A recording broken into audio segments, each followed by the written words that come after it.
Intercom calls for Regan twice because he didn't get going, but then stopped calling for him when he got up. Regan, everyone's set for 1-4. They're ready for you. Regan, they're ready for you.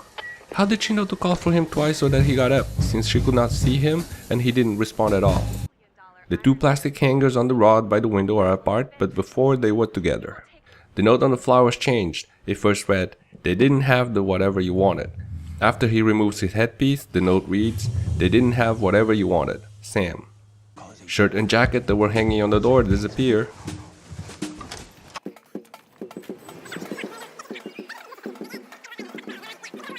After the first preview, Regan and Mike walk out to St. James Theater onto 44th Street. In this continuous camera shot, they walk straight down the street without crossing any street to get to the Rum House bar. This is not possible because the Edison Hotel and the Rum House are on 47th Street.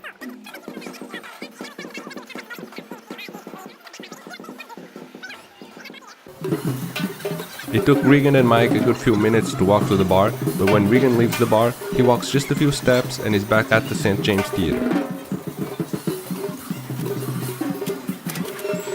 Mr. Truth, but in the real world where it counts, you're a fucking fraud. Leslie walks to her room after the second preview. Right after an extra walks in front of the camera, the blood splatter on her changes. Mike dares Sam to spit on a bald guy walking below from the rooftop of the theater. However, the sidewalk outside the St. James Theater is covered, so they would not have been able to see the pedestrians below. Page 12. Page 12.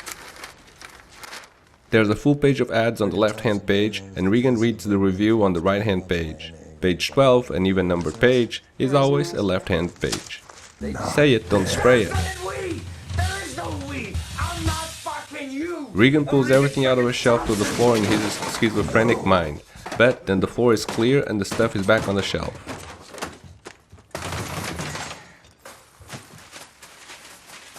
As Regan walks out to take a break, he asks for a cigarette from a stagehand. The stagehand is already reaching for his cigarettes before Regan asked for one. Hey, Jim, you got a smoke? Underscored by a gentle breeze and the sound of birds. Regan gets locked out of the theater, but it doesn't make sense for him to walk through the Times Square to get back to the main entrance. Reflection of camera crew. These dashes represent the 6 billion years that the Earth has been around. And so Only each problem dash is that most scientists say that the Earth is about 4.5 billion years old.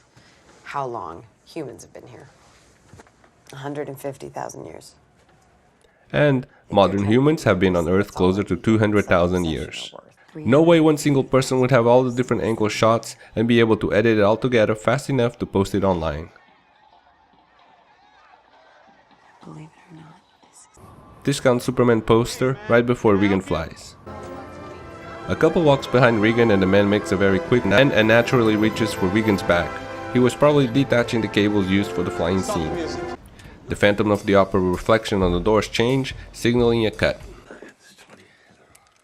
Regan checks the ammo magazine and there is only a brass case, which means it is an empty shell. He then chambers that empty shell and later shoots his nose with basically a gun without bullets. The drum set shown in the film has fewer pieces than the one that is heard.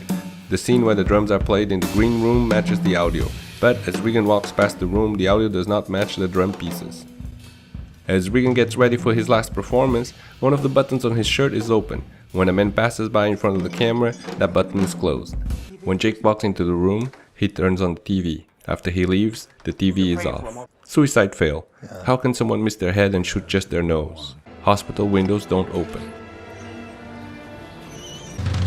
Open to speculation Wendy. Did he die? Did he fly? Is Sam delusional and saw him fly?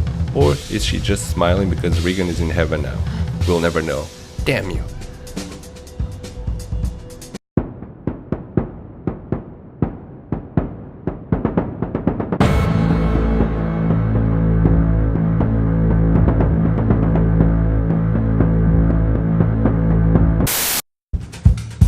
Intimidating, isn't it?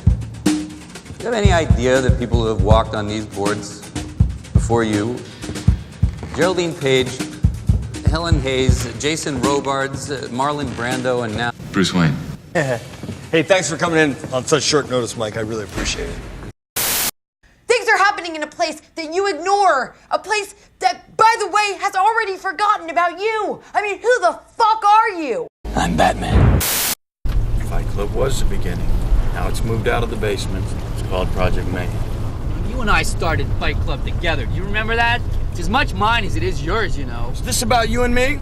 Yeah, I thought we were doing this together. You're missing the point. This does not belong to us. We are not special. Fuck that. You should have told me. Excuse me. Have you ever danced with the devil in the pale moonlight? You're a real nice girl and I like you a lot, but for right now, shut up. Why did you bring me here? Well, you could have sent that stuff to the press yourself. You're right. There is something else you have that I want. What? Don't you see? We're the same. We're the same. Split right down the center.